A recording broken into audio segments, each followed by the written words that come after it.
कल जो डिबेट हुई मुफ्ती शमाइल नदवी और जावेद अख्तर के बीच, उस पर बहुत से लोग मुख्तलिफ तरीके से तबसरे कर रहे हैं, तज्जिया कर रहे हैं। उस पर मैंने भी एक वीडियो बनाया था। तो इसी तरह के तबसरों में एक तबसरा ये सामने आया कि एक साहब ने कहा कि मुफ्ती शमाइल नदवी साहब ने इस्लामी तालीमात को असरी उसलूब में पेश किया है, और ये बात भी सही है।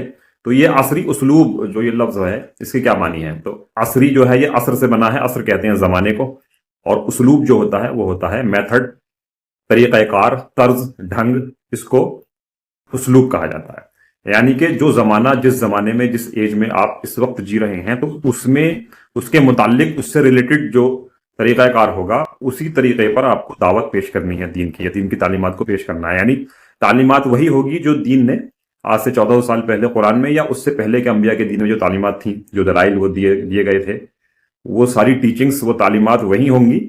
बस फर्क क्या होगा कि उसका जो तरीक़ाकार होगा, जो मेथड होगा, वो आज के ज़माने के तौर से, मौजूदा ज़माने के तौर के अकॉर्डिंग या उसके मुताबिक होगा। यानी ऐसा नहीं हो सकता कि आज से 300-400 साल पहले का जो ज़माना था, आप अगर उस वक्त में कुछ किताबें लिखी गई हैं या कुछ है, तो उन्हीं के अकॉर्डिंग आप आज भी दलाइल पेश कर रहे हैं। तो ये फ़र्क होना चाहिए।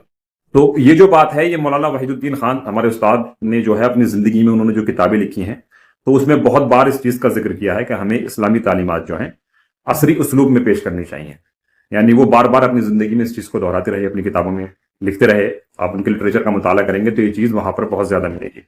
तो जो बात तो वो कह कर गए हैं, वही चीज़ अब उसकी एक मिसाल ये मिल गई कि लोगों ने खुद इस चीज़ का एतराफ़ किया कि हाँ, असरी उसलूब में अगर आप दीन की दावत या उसकी तालीमात या उसके जो दलाइल हैं वो पेश करेंगे, तो उससे एक असर, बहुत अच्छा नतीजा और बहुत अच्छा असर उसका मिलेगा, जो कि इस डिबेट में देखने को मिला।